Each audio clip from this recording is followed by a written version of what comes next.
வணக்கம். தமிழ் வெற்றிலை சமையலுக்குள்ளே போகலாம் வாங்க. நம்மளோட சேனலை நீங்கள் ஃபஸ்ட் டைமாக பார்க்குறீங்க அப்படின்னா சப்ஸ்கிரைப் பண்ணுங்கள், பெல் ஐக்கானை கிளிக் பண்ணுங்கள், ஆல் பட்டனையும் செலக்ட் பண்ணி விட்டுருங்க ஃப்ரெண்ட்ஸ். அப்போ தான் நான் தினம் போடுற வீடியோ உங்களுக்கு நோட்டிஃபிகேஷனில் வரும். வாங்க வீடியோக்குள்ளே போகலாம். இன்றைக்கி நம்ம ஒயிட் சாஸ் பாஸ்தா பார்க்க போகிறோம். அது எப்படி பண்ணுறதுன்னு சொல்லிட்டு பார்க்கலாம். தண்ணி நல்லா ஹீட் பண்ணிக்கோங்க. ஒரு அகலமான பேனில் 1 கப் அளவு பாஸ்தாவை நம்ம தண்ணியில் சேர்த்தாச்சு.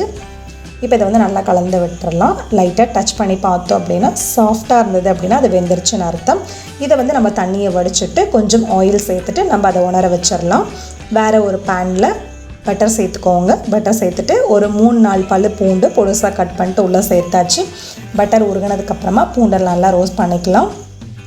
கூடவே ஒரு பெரிய வெங்காயம் இந்த போல் கட் பண்ணிக்கலாம். பொடுசாக கட் பண்ணி உள்ளே சேர்த்தாச்சு. அதுவும் நல்லா கலந்ததுக்கப்புறமா வெஜிடபிள்ஸ் ஆட் பண்ணிக்கலாம். பட்டாணி, கேரட், அதுக்கப்புறம் ஸ்வீட் கார்ன்.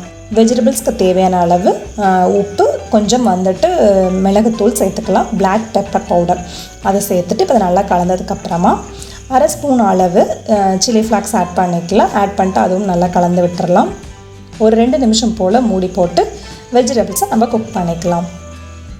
அதை நல்லா கலந்தாச்சு. வெஜிடபிள்ஸ் ஓரளவு குக் ஆகிருக்கு. அது அப்படியே ஓரமாக இருக்கட்டும். பேன் ஹீட் ஆனதுக்கப்புறமா 2 ஸ்பூன் அளவு பட்டர் சேர்த்துக்கோங்க. பட்டர் உருகினதுக்கப்புறமா 2.5 ஸ்பூன் மைதா அதை இப்போ நல்லா கலந்து விட்டுறலாம். நம்ம கலர் மாறக்கூடாது. அதே போல் நல்லா குக்காயும் இருக்கணும். நல்ல மிதமான தீயில் வச்சுட்டு குக் பண்ணிக்கலாம். பால் கொஞ்சம் ஆட் பண்ணிவிட்டு இப்போ இதை நல்லா நம்ம கரைச்சி விட்டுக்கலாம். கட்டி இல்லாமல் கரைச்சோம் அப்படின்னா இந்த போல் க்ரீமி ஸ்ட்ரக்சரில் வரும். நமக்கு இன்னும் கொஞ்சம் பால் ஆட் பண்ணிக்கலாம். நம்ம கிட்டத்தட்ட 1 கப் அளவு. இப்போ இந்த பால் இப்போ இதை நல்லா கலந்து விட்டுறலாம். நம்ம நல்லா கலந்து கட்டி இல்லாமல் குக் ஆயிடுச்சு. இப்போ 1/2 ஸ்பூன் மிளகுத்தூள், 1/2 ஸ்பூன் சில்லி ஃப்ளாக்ஸ் இதில் ஆட் பண்ணிக்கலாம். ஆட் பண்ணி இதையும் நல்லா கட்டி இல்லாமல் கலந்து விட்டுக்கலாம். கலந்ததுக்கப்புறமா இப்போ இதுக்கு தேவையான அளவு நம்ம சால்ட் ஆட் பண்ணிக்கலாம். வெஜிடபிள்ஸ் குக் ஆகலை, வெஜிடபிள்ஸ்க்கு மட்டும்தான் நம்ம போட்டிருந்தோம். ஸோ அதனால் இப்போ இதுக்கு ஆட் பண்ணிக்கலாம். ஆட் பண்ணிட்டு இப்போ அதை நல்லா கலந்ததுக்கப்புறமா நம்ம குக் பண்ணி வச்சோம் இல்லைங்களா வெஜிடபிள்ஸ், அதை இப்போ இந்த க்ரீமில் நம்ம ஆட் பண்ணிக்க போகிறோம். ஆட் பண்ணியாச்சு. ஆட் பண்ணதுக்கப்புறமா இப்போ அதை இதில் நம்ம வேக வச்ச பாஸ்தா இருக்குது இல்லைங்களா, அதையும் உள்ளே சேர்த்துக்கலாம். இப்போ இது எல்லாத்தையும் நல்லா நம்ம கலந்து விட்டுறலாம். அடுப்பை கொஞ்சம் கம்மியாகவே வச்சுக்கோங்க. அதாவது மிதமான தீயில் வச்சுக்கோங்க, அதிகப்படுத்திட வேண்டாம். இப்போ இது எல்லா பக்கமும் நல்லா ஈவனாக கலந்து விட்டுறலாம். கலந்ததுக்கப்புறமா இப்போ ஃப்ரெஷ் க்ரீம் மேலால் ஆட் பண்ணிக்கலாம். நான் க்ரீம் ஆட் பண்ணியிருக்கேன். நீங்கள் சீஸ் இருந்தது அப்படின்னா சீஸ் கூட நீங்கள் துருவிக்கலாம்.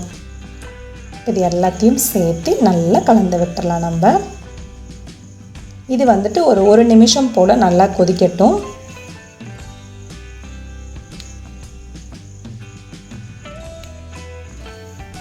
நல்லா கலந்தாச்சு.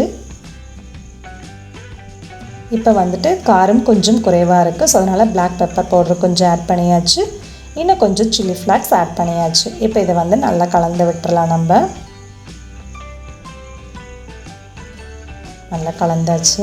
எல்லா பக்கமும் ஈவனாக நல்லா கலந்து விட்டுறலாம். அவ்வளோதான், நல்லா கலந்தாச்சு. நம்மளோட ஒயிட் சாஸ் பாஸ்தா சூப்பராக தயாராகிருச்சு. இப்போ நம்ம பிளேட்டில் பரிமாற ஆரம்பிச்சிடலாம். அவ்வளோதான். எல்லாத்தையும் பாஸ்தா எடுத்து நம்ம பிளேட்டில் வச்சதுக்கப்புறமா மேலால் கொஞ்சம் சில்லி ஃப்ளாக்ஸ் ஆட் பண்ணிக்கலாம். ஆட் பண்ணிட்டு சுட சுட பரிமாறோம் அப்படின்னா சூப்பரான பாஸ்தா தயாராகிருச்சு. கண்டிப்பாக ஈஸியான இந்த ரெசிபியை கண்டிப்பாக ட்ரை பண்ணி பாருங்கள். எப்படி இருக்குன்னு சொல்லிட்டு கமெண்ட் பண்ணுங்கள். நம்மளோட சேனலுக்கு சப்ஸ்கிரைப் பண்ணுங்கள். அப்போ தான் நாளைக்கு நான் போஸ்ட் பண்ணுற வீடியோ உங்களுக்கு நோட்டிஃபிகேஷனில் வரும். தேங்க்யூ.